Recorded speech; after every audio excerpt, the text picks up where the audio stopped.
Dios les bendiga, amados hermanos y amigos. Estamos transmitiendo en vivo desde la página del Sendero de la Cruz.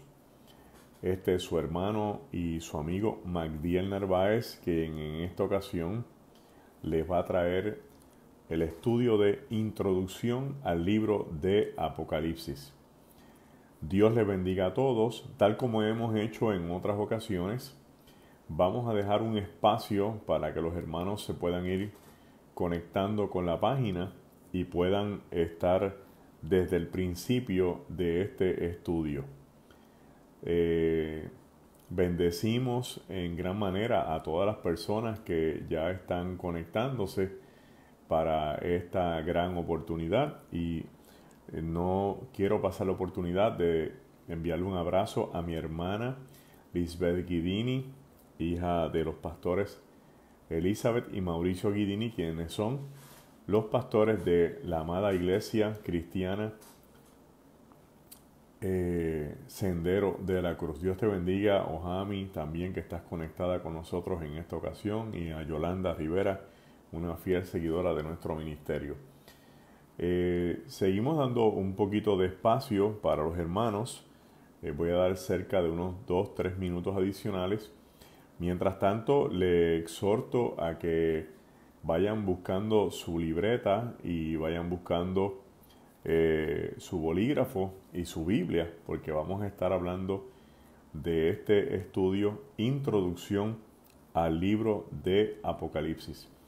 En la tarde de hoy vamos a estar hablando sobre los siguientes temas del Apocalipsis: significado del libro.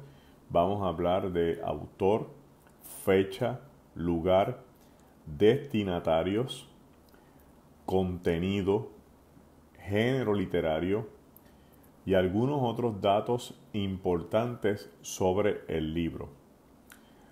Mucho dato histórico, mucho dato teológico y mucho dato exegético. Y ya mañana también los estamos invitando desde hoy para que estén con nosotros en el estudio del mensaje a las 7 iglesias del Apocalipsis. Mañana vamos a estar un poquito más tiempo hablando hasta que podamos cubrir este espacio de educación.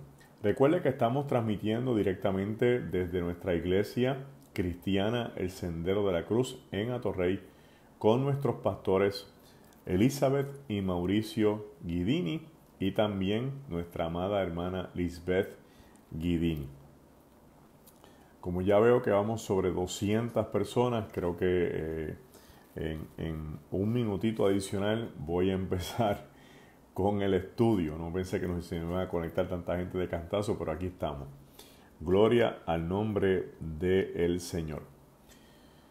Hermanos, empiezo diciéndoles que la Biblia es un libro compuesto por 66 libros diferentes, de los cuales 39 pertenecen al Antiguo Testamento, 27 pertenecen al Nuevo Testamento.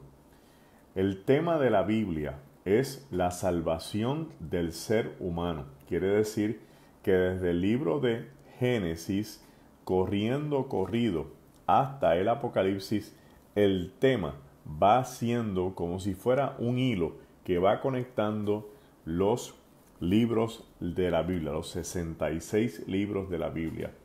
Ese es el tema principal y eventualmente tenemos subtemas que están vinculados con el tema principal, que es la salvación del ser humano. Vamos a fragmentar la Biblia en varios subtemas para que usted vea cómo va corriendo el tema de la salvación desde el Génesis hasta el Apocalipsis. Los primeros 5 libros de la Biblia, conocidos como el Pentateuco, y cuáles son el corazón del judaísmo, y que lo tenemos en nuestra Biblia porque es la base original y principal del cristianismo, se conocen como los libros de la formación y el desarrollo de la nación del Salvador. Note usted que del Génesis hasta el quinto libro del Pentateuco, estamos mirando cómo se va desarrollando la nación desde la selección de Abraham como el padre de la fe hasta eventualmente la entrada casi a la tierra prometida.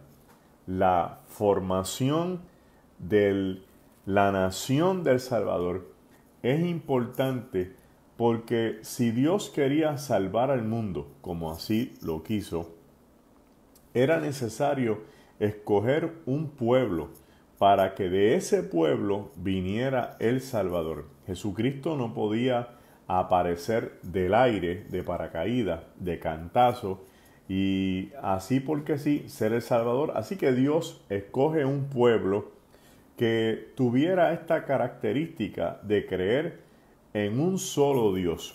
Y quiero que estemos claros que cuando Dios escoge al pueblo de Israel, lo escoge con dos propósitos principales conforme a la interpretación bíblica. La primera de ellas, que fuera la nación de la cual vendría el Salvador del mundo. Y la segunda, que fuera la nación que le anunciara al mundo la existencia de un solo Dios. Eso lo podemos ver en varios libros de la Biblia. El primero de ellos lo vamos a ver cuando David confronta a Goliat y le dice eventualmente en su palabra, en su mensaje, que hoy toda la tierra sabrá que hay Dios en Israel. Y ahí tenemos el mensaje de un solo Dios.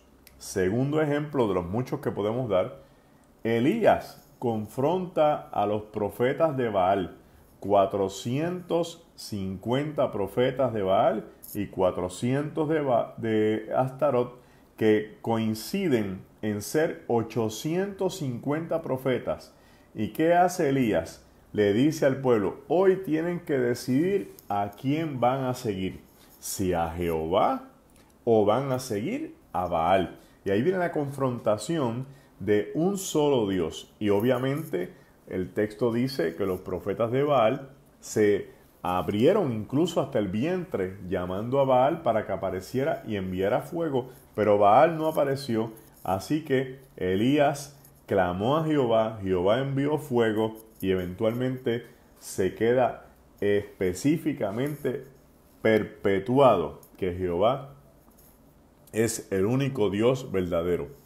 Tercer ejemplo de los muchos que podemos dar, Naamán el sirio se mete a las aguas del Jordán y estando en las aguas del Jordán es sanado de su lepra y al salir del agua del Jordán va directamente donde Eliseo y le dice, hoy sé que hay Dios en Israel. Note usted que todo el tiempo estamos mirando esta dinámica que el pueblo de Israel tiene que anunciar que hay un solo Dios. Ahora, ¿la razón es cuál?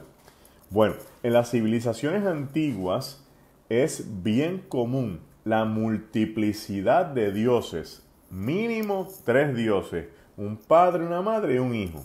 En la teología de los cananeos, que no se habla mucho de ella, la teología cananea, tenemos a un dios llamado El, a una diosa llamado Astarot y su hijo llamado Baal. Tenemos también los dioses egipcios, tenemos a Ra, tenemos a Osiris, tenemos a Isis y así por el estilo, la multiplicidad de dioses, sin entrar en los dioses griegos y en los dioses romanos, que son muchísimos más todavía. Pero entre todos ellos en la región, los únicos que han creído en un solo Dios es el pueblo de Israel. Dios los escoge y les dice, mira, yo los he escogido no porque ustedes sean los mejores del mundo, sino porque ustedes eran los más despreciables. Pero, ¿qué ha pasado? Aún siendo los despreciables de todas las naciones, Dios los ha escogido para que de ellos venga el Salvador. Pentateuco, inicio, nacimiento, desarrollo de la nación del Salvador. Libros históricos, empezando con Josué, el establecimiento de la nación del Salvador en la tierra prometida. Libros sapienciales, los libros que recogen la sabiduría del pueblo del Salvador. Eventualmente tenemos los libros proféticos, donde tenemos entonces los libros que contienen la profecía del Salvador y el resurgimiento del pueblo del Salvador. Hasta ahí llegamos en el Antiguo Testamento con la profecía bíblica sobre el Salvador. Hay entre el Antiguo Testamento y el Nuevo Testamento 400 años de historia. Es la parte baja del imperio persa dominando la región de Israel y el imperio griego con los seleucidas, quienes eventualmente tuvieron las grandes luchas con los macabeos, especialmente la lucha por preservar el pequeño templo que levantó Esdras y Nehemías en la región y que fue atentado mediante la abominación de uno de los principales líderes griegos del tiempo. Eventualmente entonces ocurre un fenómeno interesante, y es que empieza a resurgir del imperio romano atropellando a Israel, y surge una voz llamada Juan el Bautista. Y Juan el Bautista es el primer profeta que se levanta después del Antiguo Testamento, trayendo el mensaje de que el Mesías habría de venir y que la gente tenía que arrepentirse. Entonces tenemos los 4 evangelios, que son la manifestación del Salvador. Ya habíamos tenido la profecía del Salvador en los libros proféticos del Antiguo Testamento. Ahora tenemos la manifestación del Salvador. Los evangelios recogen el nacimiento, la vida, el ministerio, la pasión, la muerte y resurrección de el Salvador. Tenemos 3 evangelios sinópticos, Mateo, Marcos y Lucas, y tenemos un evangelio teológico o filosófico que es el evangelio de Juan. Eventualmente, después de esto, se escribe el libro de los Hechos de los Apóstoles, que es el segundo libro del autor lucano. El primer tomo, el Evangelio de Lucas, y el segundo tomo, el libro de los Hechos. Entonces, qué interesante, porque el único autor gentil de toda la Biblia es nada más y nada menos que Lucas el médico, que escribe el Evangelio y escribe también el libro de los Hechos. 2 tomos en una nueva redacción, ¿verdad? La manifestación de Jesús y la manifestación del Espíritu Santo. Tenemos entonces las epístolas paulinas, que son todas aquellas epístolas adjudicadas al apóstol Pablo, que invitan a la iglesia a reconocer la doctrina del Salvador. Fíjese cómo desde el principio vamos corriendo desde el elemento del desarrollo de la nación hasta la doctrina del Salvador. Después de la doctrina del Salvador tenemos epístolas universales que van también a entrar a sostener la doctrina del Salvador con las epístolas de Pablo. Finalmente, después de las epístolas, tenemos el libro de Apocalipsis, que es la profecía del regreso de el Salvador. Mire qué interesante es la Biblia, que en el Antiguo Testamento terminamos con libros proféticos que anuncian la manifestación del Salvador, y en el Nuevo Testamento tenemos un libro profético llamado Apocalipsis que anuncia el regreso del Salvador. Es interesante que tengamos también en mente que en los evangelios Jesús anuncia el Espíritu Santo y en el libro de los Hechos el Espíritu Santo anuncia el regreso de Jesucristo. Con esto lo que queremos decir es que la Biblia tiene una coherencia exacta desde el Génesis hasta el Apocalipsis para que el lector pueda entender que lo más importante para Dios es salvarlo del pecado y que tenga una vida eterna.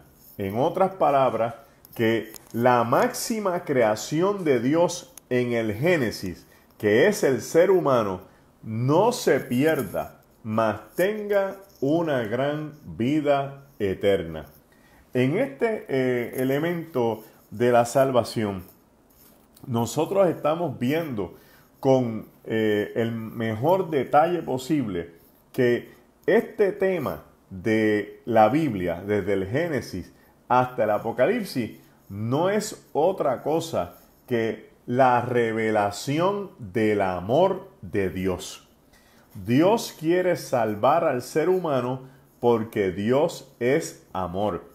No es que Dios tiene amor, Dios es amor.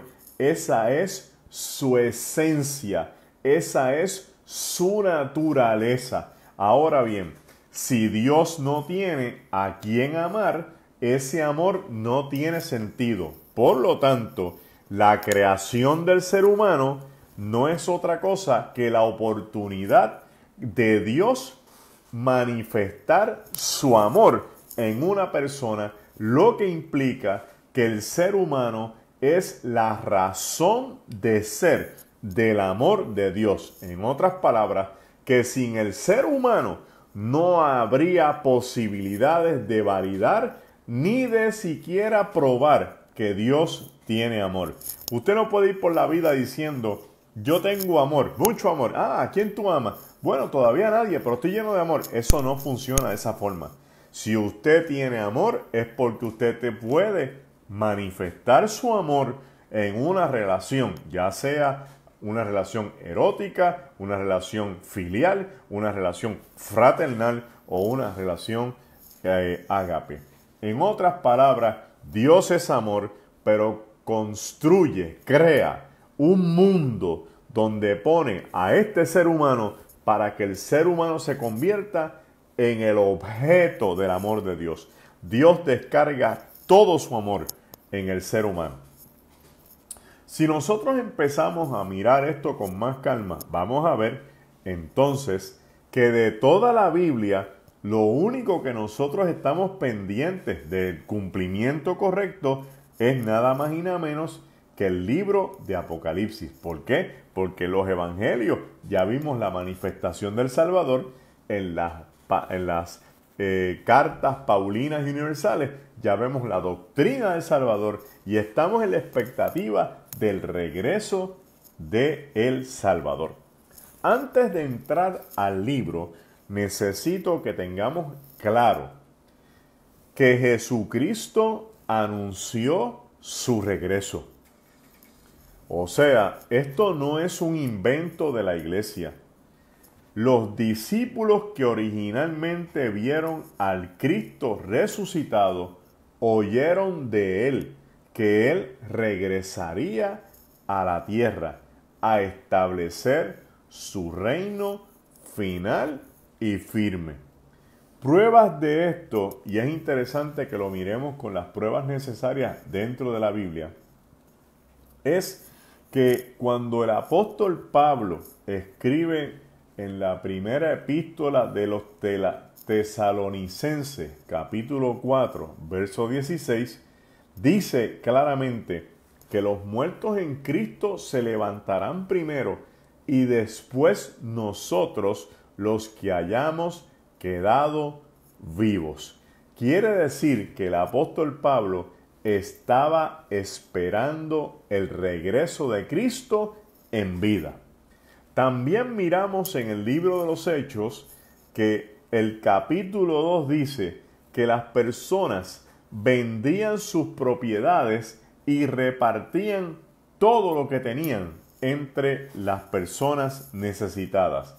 ¿Por qué vendían todo lo que tenían? Porque entendían que no les hacía falta lo que tenían si Cristo ya iba a regresar a buscar a su iglesia. Como parte final, el apóstol Pedro en su epístola anuncia que pronto vendrá el Señor, anunciando su regreso. No existe ninguna razón en sentido común que los discípulos y apóstoles de Jesús engañaran a la iglesia primitiva haciéndoles creer que Cristo regresaba, siendo esto una mentira. Por lo tanto, tenemos más razones para pensar que el regreso de Cristo era inminente y que el Señor venía a buscar a su iglesia. Entonces entramos de lleno con el libro llamado Apocalipsis. Este libro, que es el último libro de la Biblia que nosotros conocemos al día de hoy. El nombre del libro viene del griego apocaliptein, que significa quitar el velo. Se traduce literalmente como la palabra revelación. El evangelio se había expandido por muchas comunidades fuera de la Palestina, en Asia Menor, en lugares como Grecia, Italia, entre otros, abarcando los límites del Imperio Romano. Dios quería revelarse al pueblo que estaba esparcido por todo el imperio. Y para eso utiliza al apóstol Juan para que escriba este libro, que no es otra cosa que la revelación de Dios al pueblo cristiano. Quiero que sepamos y que entendamos que revelación no es algo que está oculto y que ciertas personas particulares lo pueden revelar. Hoy día tenemos mucho peligro con gente que son líderes, predicadores, apóstoles y otras personas que se pasan diciendo que ellos tienen la revelación, que Dios les ha dado una revelación. Yo quiero decirle a ustedes en el día de hoy cuál es la verdadera revelación. La revelación es esta que está aquí. Se llama la palabra de Dios. Aquí está todo lo que usted necesita saber y no existen ninguna revelaciones nuevas ni ningún disparate que la gente quiera hacer contar como una revelación de parte del Señor. Ahora bien, ¿qué realmente es una revelación? Le voy a dar un ejemplo para que lo podamos entender mucho mejor. Si usted entra en un cuarto oscuro donde usted no sabe cómo están acomodadas las cosas, posiblemente usted tropiece con sillas, con camas, con el comedor, con lo que sea, porque usted no está viendo.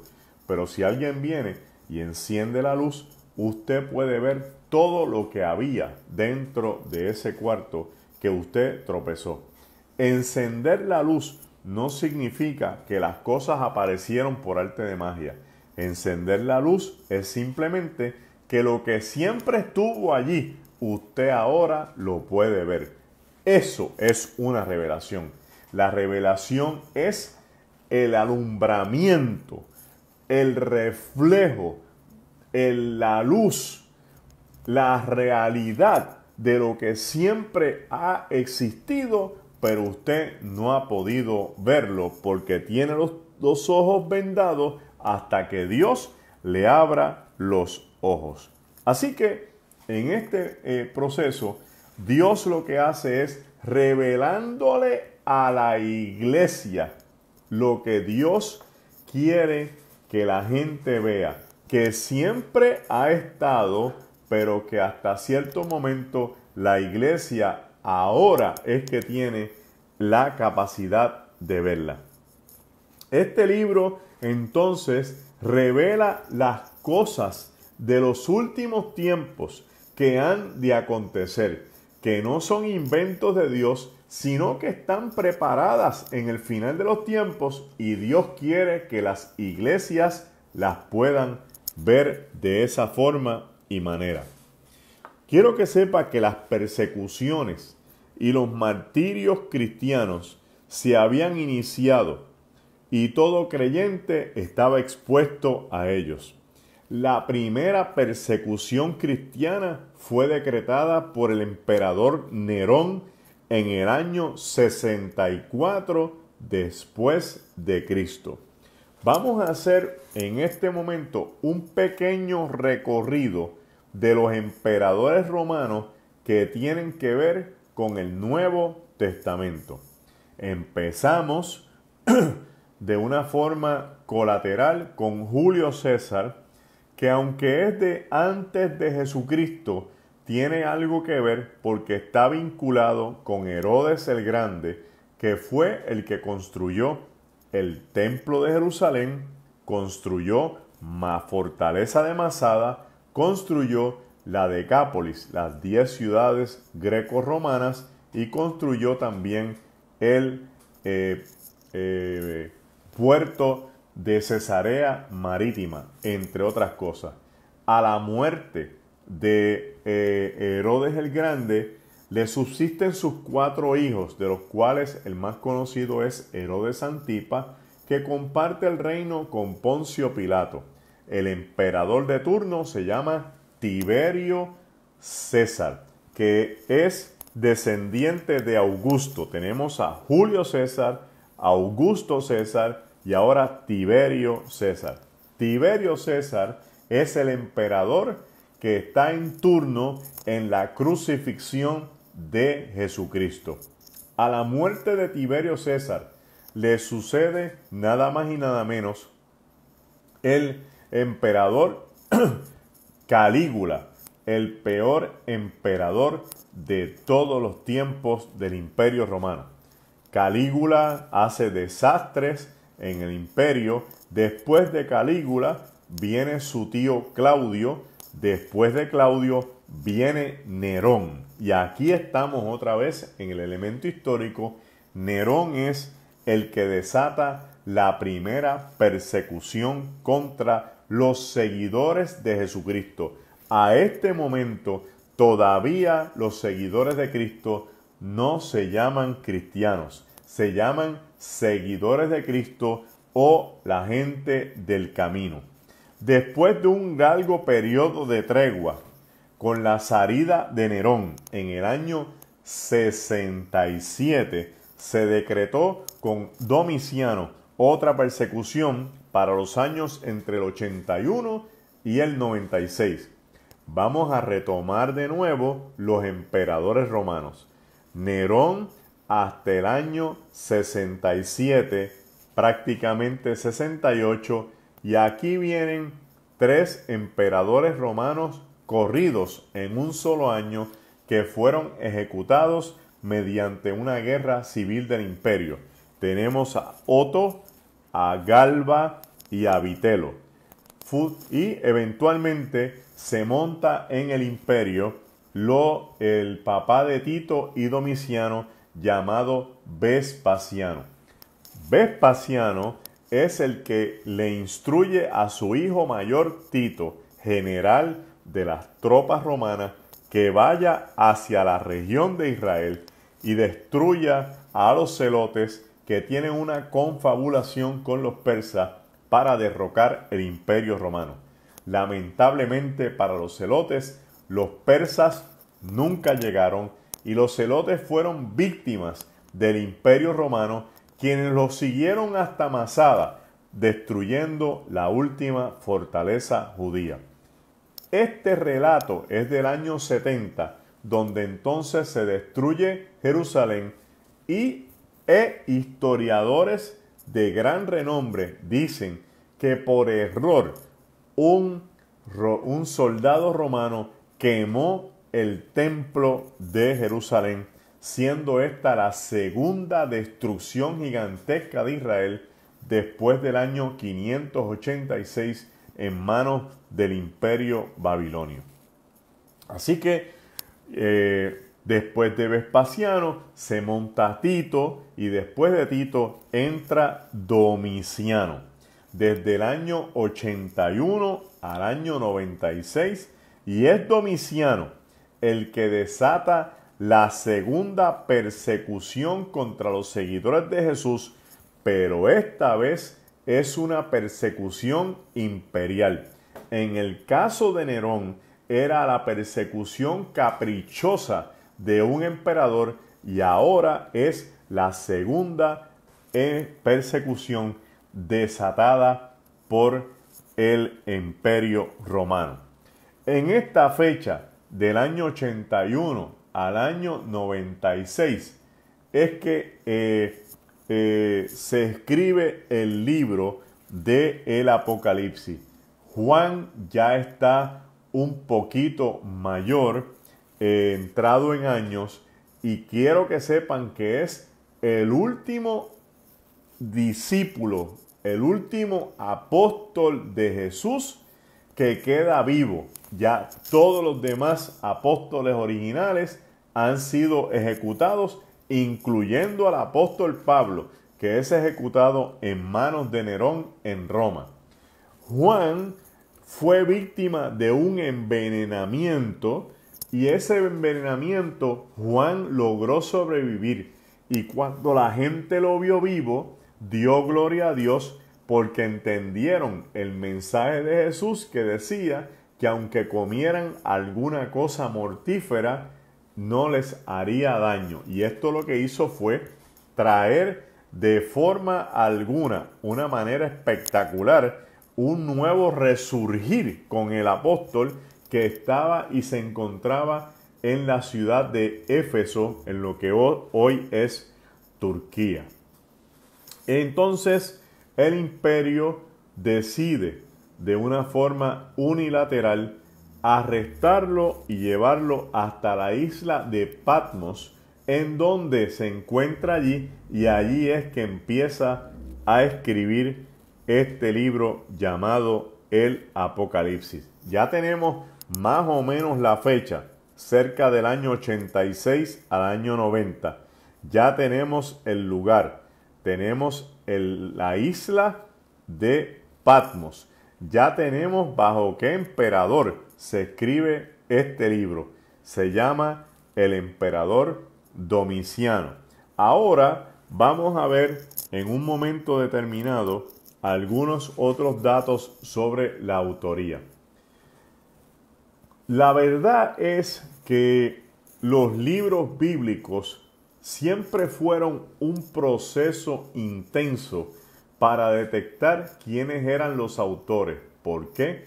Porque no todo el tiempo los autores se revelan en los libros. Me explico mejor y con ejemplos para cuando tengan su libro, la Biblia, en sus manos. En la Biblia tenemos libros que en los primeros versos de cada uno de ellos aparece el autor diciendo: yo Pablo, siervo de Jesucristo, o simplemente dice: yo Ezequiel, en el tiempo del rey Usías, o simplemente vuelve y dice: yo Isaías, en el año del Señor. Cuando aparece ese tipo de mensaje, eso se llama la firma. La firma porque el autor se está presentando en el primer capítulo de cada libro. Ahora bien, usted me dirá: bueno, Magdiel, pero el libro de Apocalipsis dice: yo Juan, consiervo de Jesucristo, en esta tribulación juntamente con ustedes. Ciertamente, lo que sucede es que esa introducción que tenemos del capítulo 1, verso 1, hasta el verso 8 del libro de Apocalipsis, capítulo 1, verso 1 al 8, esa información se añadió después. ¿Por qué? Porque en esos versos aparece el nombre de Jesucristo. Y Juan se cuidó de no incluir ese nombre en el libro para que el Imperio Romano no se lo detuviera y le impidiera que circulara por todo el imperio. Así que Juan omite esos primeros 8 versos y el libro sale sin ningún problema.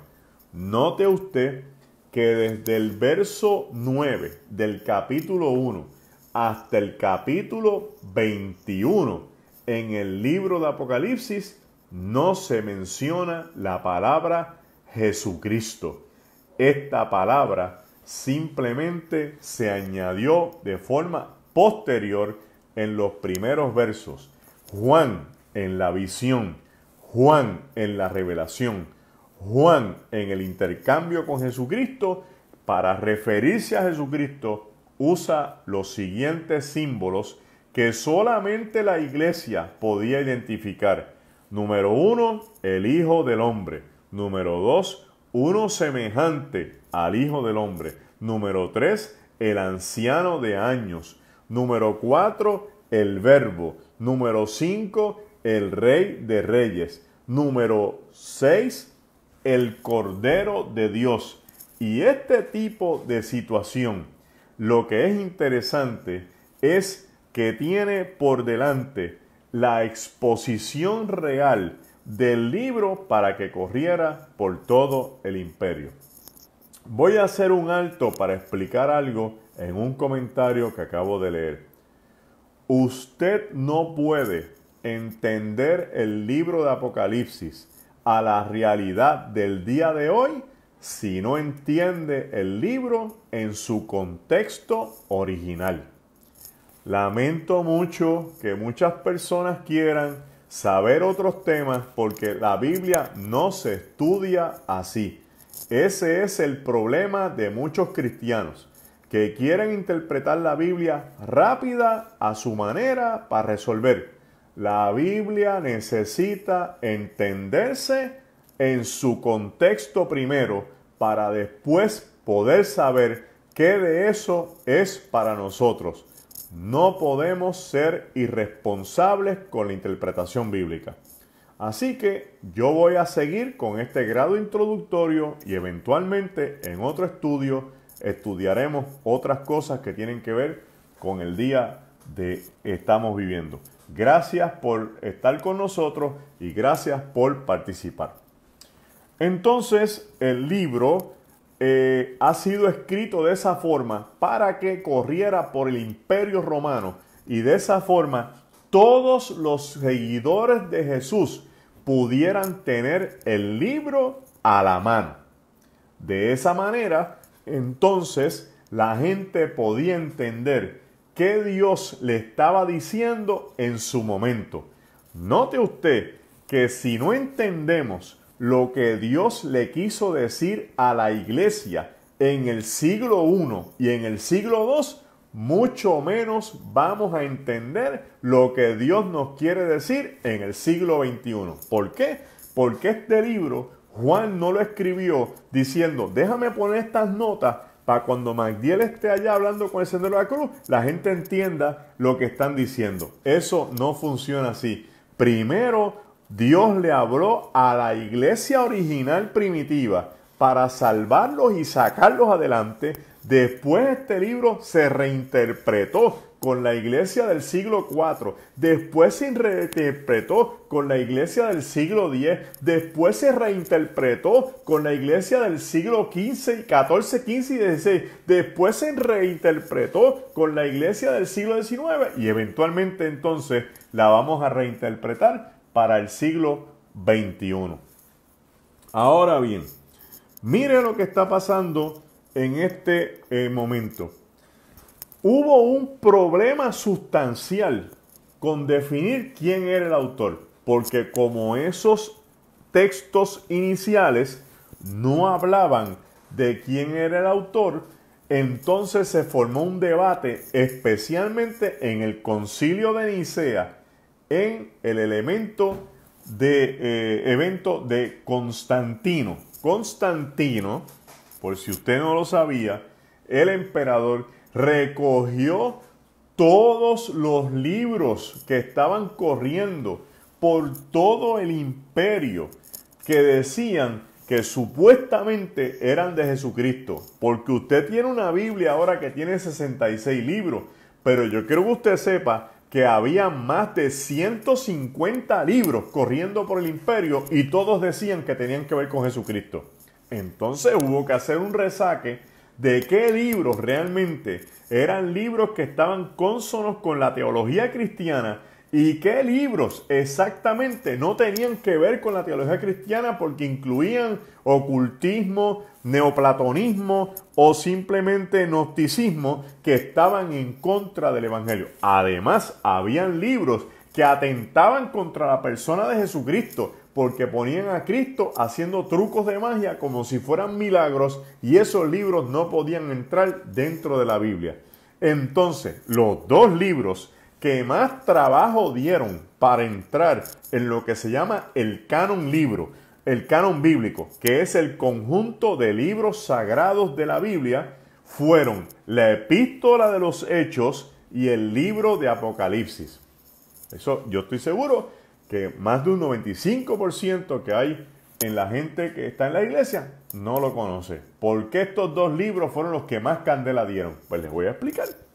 El libro de la Epístola de los Hebreos tenía un problema sustancial. El problema era que el libro aparecía con la fecha del año 68 o 69. ¿Y qué pasa? Que el apóstol Pablo lo ejecutaron en el 67.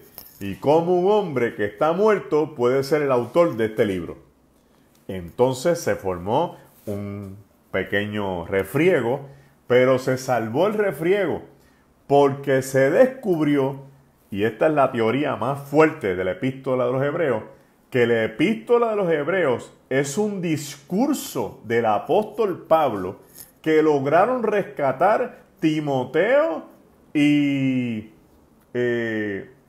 otro discípulo, Apolos, Timoteo y Apolos, y lo reescribieron para que no se perdiera y se quedara como el discurso de Pablo para este mundo hebreo que eventualmente iba a tener una crisis porque no iba a haber templo, no iba a haber sumo sacerdote y tampoco iba a haber cordero. Y si usted lee el libro de la Epístola a los Hebreos, se encuentra que Cristo es el nuevo templo, que Cristo es el nuevo sacerdote y que Cristo es el Cordero de Dios que quita el pecado del mundo. Una visión paulina sobre la destrucción del templo y el nuevo resurgir, todo en la figura de Cristo. Que quiere decir que si yo tengo a Cristo, tengo el templo, tengo el sacerdocio y tengo también el Cordero que quita el pecado en términos de la purificación de los pecados por la sangre vertida por Jesús.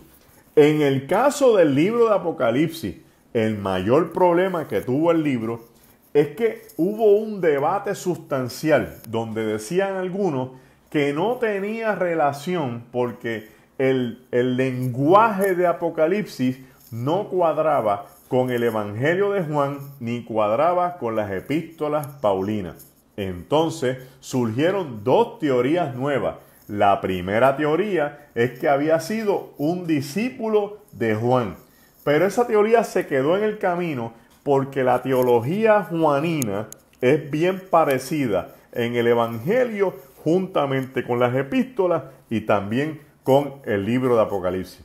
Surgió después otra teoría donde se llamaba que el autor del libro era Juan, pero no el discípulo de Jesús, sino Juan, uno llamado el vidente.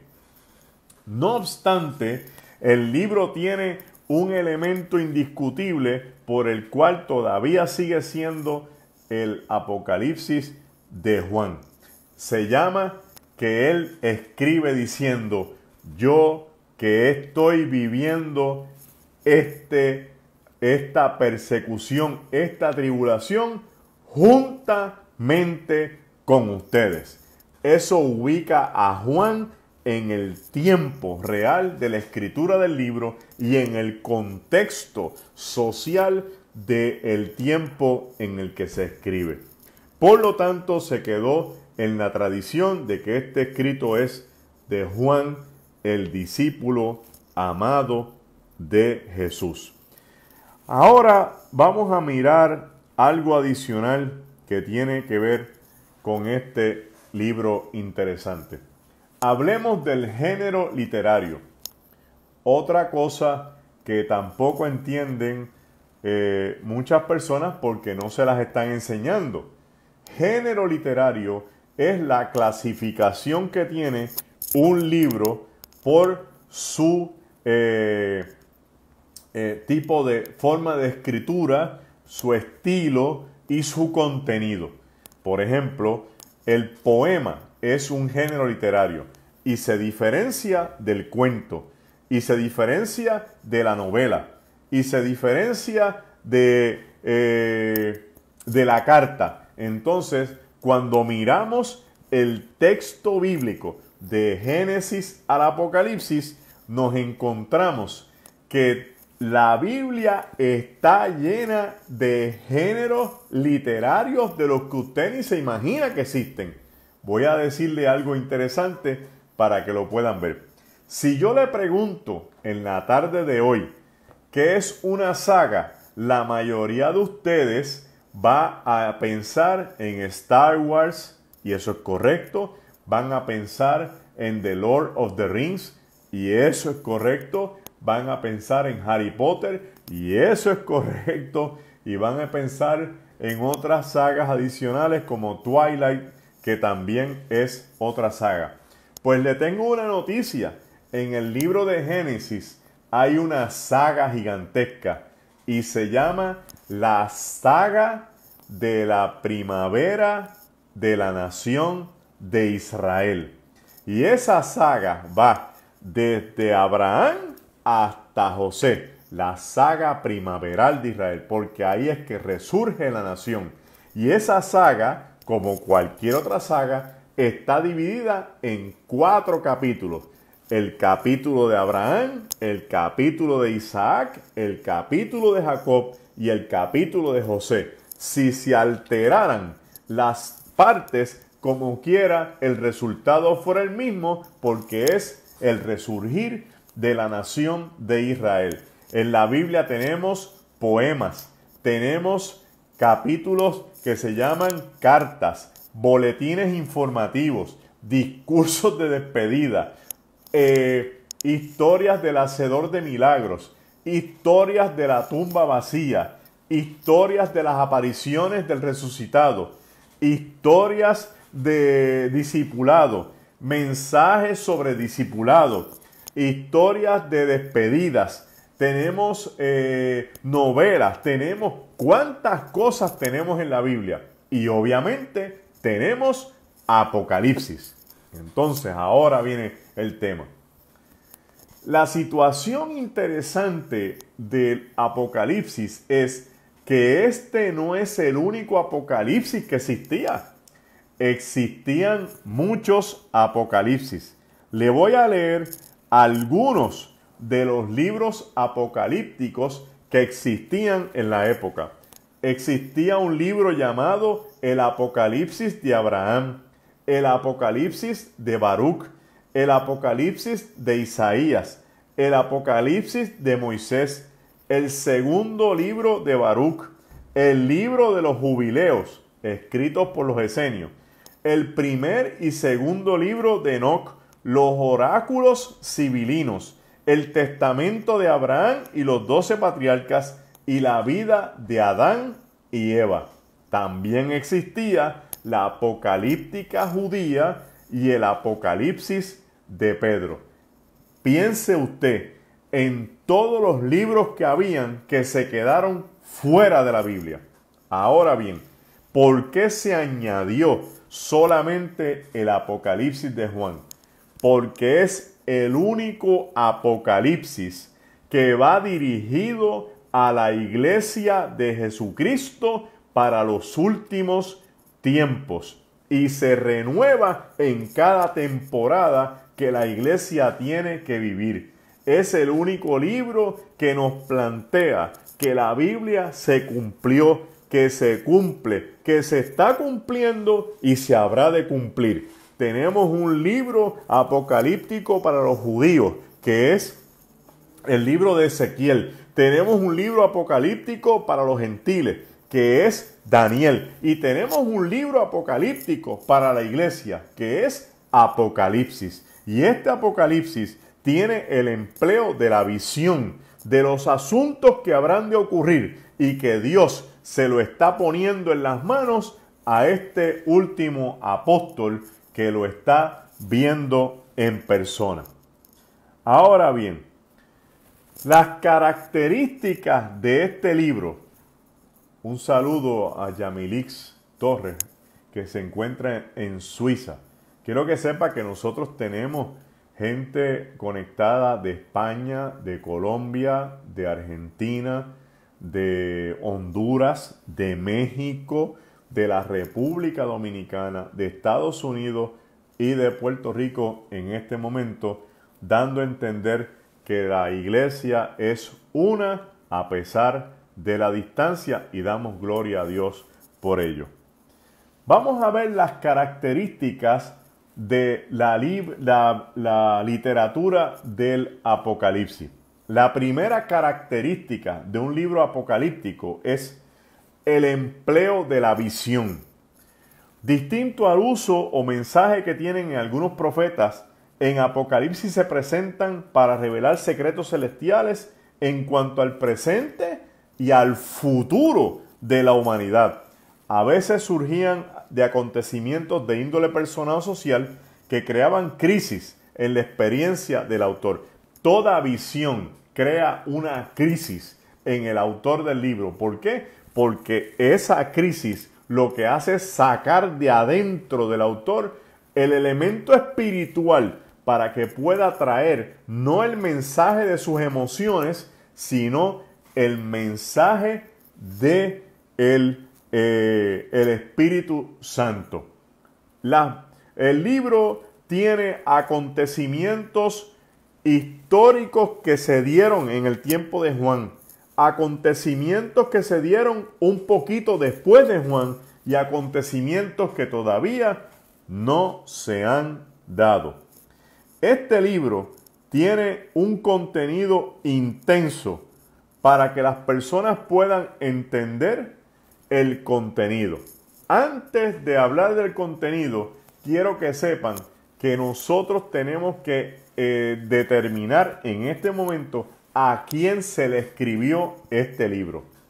Este libro se le escribió a todos los seguidores de Jesús en todo el Imperio Romano.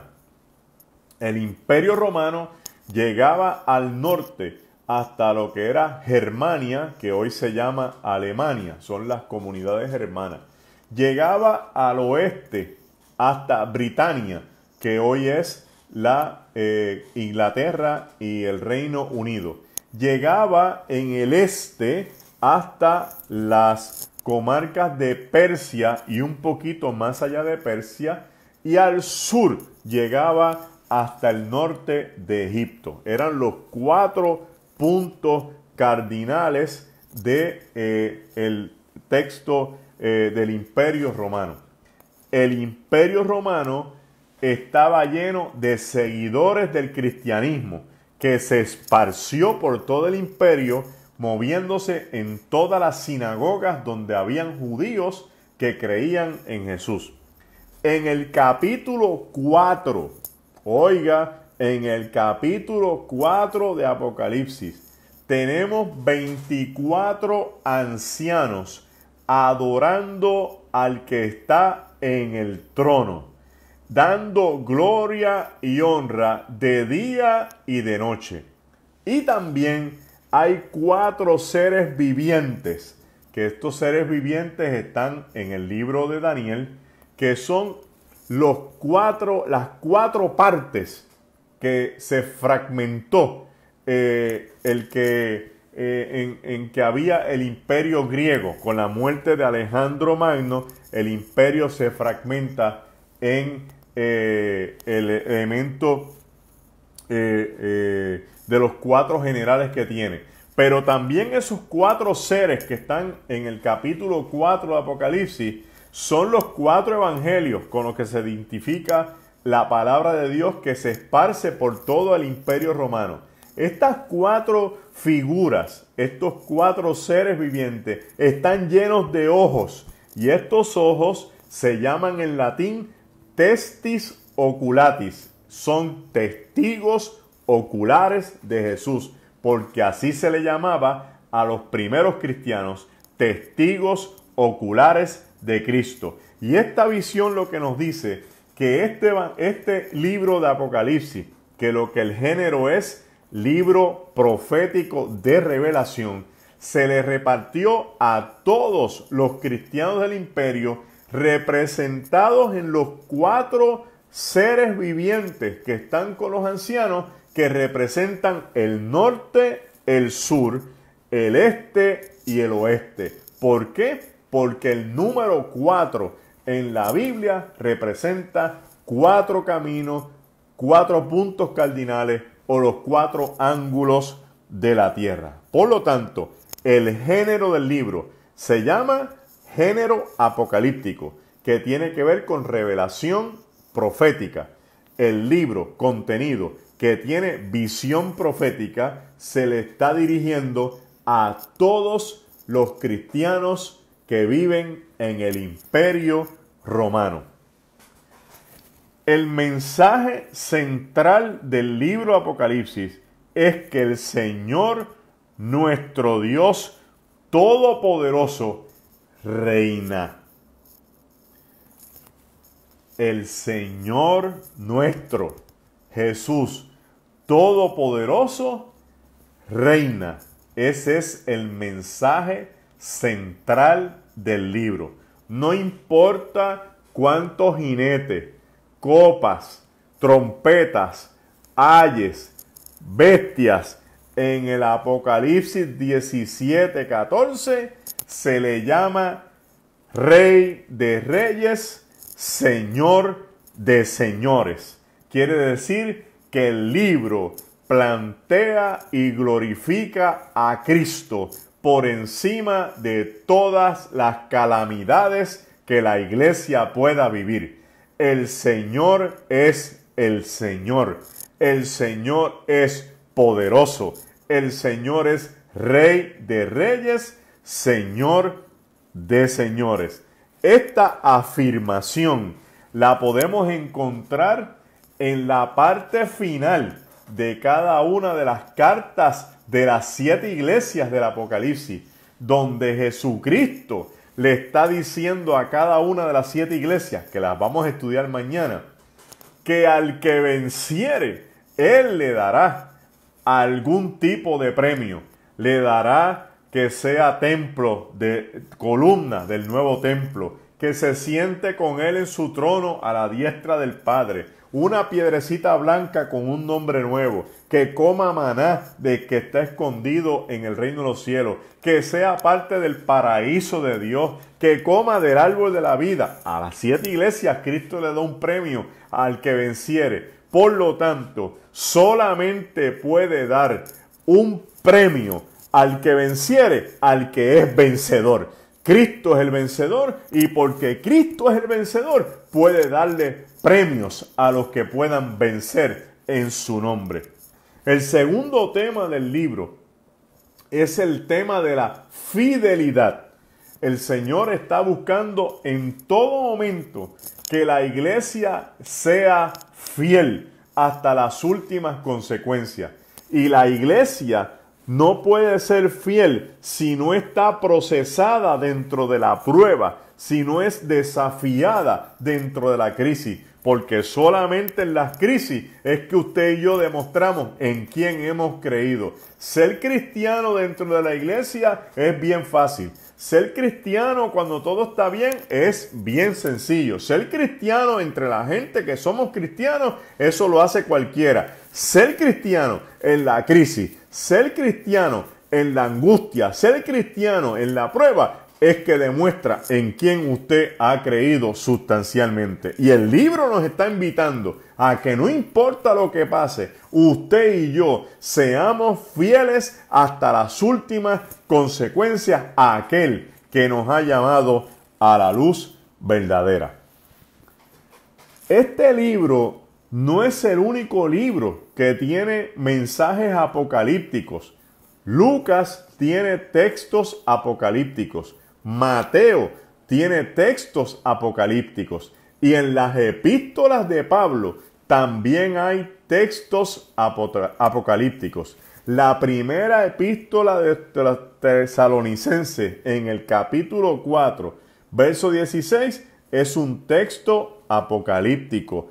La epístola de Timoteo, cuando Pablo le dice a Timoteo, en los tiempos postreros, eso es un mensaje apocalíptico, entre otros.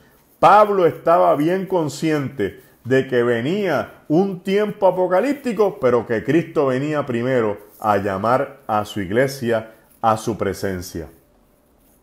En el libro se deja ver claramente que el fiel seguidor de Cristo está envuelto en un continuo conflicto espiritual, y en Apocalipsis se le ofrece una visión más profunda de las tácticas que emplea el enemigo para esa crisis.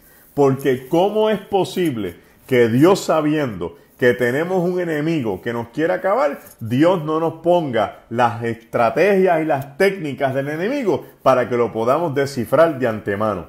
Por eso en la carta a las 7 iglesias, Jesús constantemente está diciendo, está pasando esto dentro de la iglesia, está pasando esto dentro de la iglesia, está pasando esto dentro de la iglesia, para que abramos los ojos y veamos cómo el enemigo se nos acomoda dentro de la iglesia para hacernos daño, buscando y forma de que nosotros dejemos de creer y nos convertamos de cristianos en apóstatas.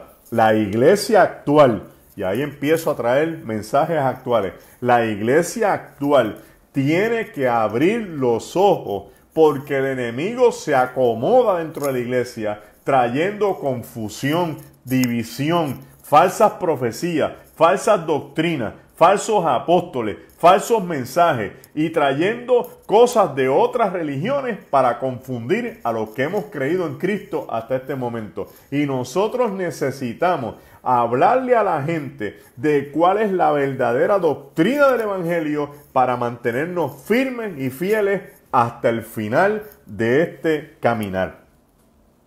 En el libro de Apocalipsis, el diablo es representado en la figura de un dragón.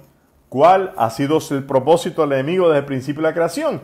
Ese mismo, tratar de frustrar los propósitos de Dios y hacerle la guerra a los santos para que se aparten de él, lo nieguen y no alcancen las metas que Dios tiene para de ellos. Una de las armas del enemigo de las almas es el poder político opresor y perseguidor de los creyentes. En otras palabras, que el enemigo siempre ha utilizado estructuras políticas para perseguir la iglesia y atropellarla en el camino. Piense bien que el mundo de las tinieblas opera en la tierra que nos ha tocado vivir, pero que usted y yo pertenecemos al reino de los cielos, que es otro reino, que no es el reino de las tinieblas ni el reino del mundo. Nosotros pertenecemos al reino de los cielos. Y si el mundo político del reino de las tinieblas quiere atropellar a la iglesia, Dios le va a hablar al reino de los cielos para que estemos en paz, porque nada ni nadie puede vencer a la iglesia, ya que Cristo se lo profetizó al apóstol Pedro cuando le dijo: sobre tu confesión edificaré mi iglesia y las puertas del infierno no prevalecerán en contra de ella. No sé por qué la gente le tiene miedo al diablo, no sé por qué la gente le tiene tanto miedo al infierno, no sé por qué la gente le tiene miedo al demonio, porque cuando Cristo estableció la iglesia, le dio en ese momento el poder para vencer el diablo y sus secuaces. Usted tiene que creer, usted tiene que entender. Nosotros también tenemos que entender que otra de las artimañas del enemigo son los conceptos y las ideas filosóficas opuestas a la fe de los creyentes, que se traducen en herejías. El enemigo busca la forma de encontrar el mensaje contrario al evangelio para confundir la gente y enredarla. Le voy a dar algunos ejemplos de cómo esto pasó y cómo está pasando en este momento.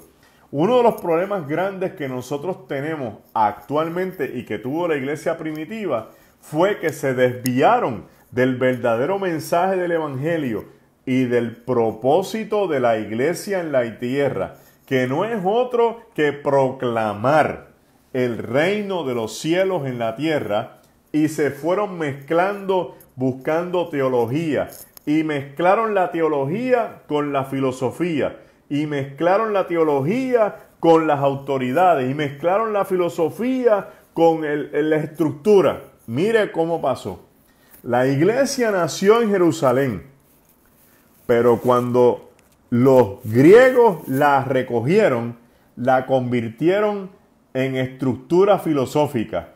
Cuando la cogieron los romanos, la convirtieron en estructura institucional. Cuando llegó a Europa, la convirtieron en estructura política. Cuando llegó a Occidente, se convirtió en un negocio. Y lamentablemente, hoy tenemos iglesias que están bien metidas con un mensaje académico, con un mensaje filosófico, con un mensaje humanista, con un mensaje científico, con un mensaje político dentro de la iglesia, pero no está el mensaje del Espíritu Santo. Pedro predicó después del aposento alto, lleno del Espíritu de Dios, y la gente se convirtió. No hizo falta saber seminarios, ni institutos, ni teología. Es llenarse del Espíritu de Dios para poder identificar todo aquello que el enemigo tiene planificado en contra de nosotros. El texto apocalíptico también nos dice que otra estrategia del enemigo de las almas es el movimiento socioeconómico, entendiendo que en algún momento surge este elemento de la marca de la bestia en el capítulo 14 o 13 de Apocalipsis, donde dice que hay que poner la marca para que la gente pueda vender, pueda comprar o pueda moverse por todo el imperio. El imperio romano le ponía marca a los esclavos, le ponía marca a los siervos y le daba a los ciudadanos un permiso para moverse por todo el imperio. Hoy día el enemigo de las almas está buscando poner en la gente algún tipo de marca para poder seguirlos, detectarlos, traquearlos y tenerlos sometidos. Una de las estrategias que se piensa que pudiera ser es la vacuna en contra del COVID-19 para que el mundo entero sea vacunado. Y no sabemos si va a ser así o no va a ser así. Solamente le digo que existe la posibilidad de que el mundo quiera someter a todas las personas dentro de su proyecto. Pero estamos conscientes, muchos de nosotros, que antes de que eso ocurra, viene un avivamiento para la iglesia en el mundo entero para que la gente se convierta a Cristo y eventualmente Cristo nos llame a su presencia. El libro está distribuido de la siguiente forma. Los primeros 3 capítulos es mensaje para la iglesia. Mensaje para la iglesia. Los capítulos del 4 hasta el 19 es mensaje para el mundo. Los capítulos 20 y 21 son los capítulos finales del tiempo de la humanidad. El mensaje a las 7 iglesias está contenido en los capítulos 2 y 3. Del capítulo 4 al capítulo 6 están los 24 ancianos, la adoración en los cielos, que es constante, y un proyecto de que hay alguien que tiene que abrir un libro, pero nadie puede, porque nadie es capaz. Y aparece el Cordero con 2 cuernos, porque los cuernos en el libro Apocalipsis son símbolos de fuerza y símbolos de poder. Y este Cordero que ha vencido y que tiene fuerza es el que entonces abre los sellos.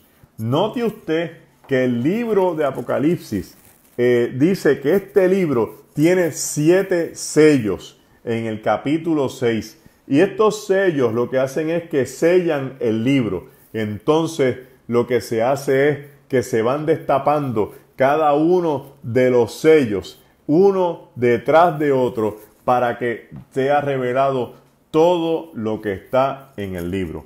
Los primeros 4 sellos son los 4 jinetes del Apocalipsis. Hay escuelas de interpretación que plantean que esos jinetes están corriendo actualmente y que no tienen que ver nada con la gran tribulación. El primer jinete de confusión teológica dentro de la iglesia para confundir a los que creen en Jesucristo y se cumple el elemento de la apostasía. El segundo jinete que tiene poder para quitar la paz de los seres humanos, no es para desatar guerra, para quitar la paz. Un jinete que en este momento pudiera estar corriendo y quitándole la paz a las personas por asunto del COVID-19, por asunto de la economía, por el asunto de la inestabilidad política y de todo lo demás. El tercer jinete que va corriendo, el jinete de la escasez, donde actualmente se menciona y se dice que bien probable venga escasez de camino y una hambruna, porque se ha detenido toda la producción en el mundo por consecuencia del COVID-19. Un cuarto jinete que habla de las constelaciones y de los desaciertos de la tierra, dando a entender que todo lo que puede estar pasando en este momento está registrado en eso.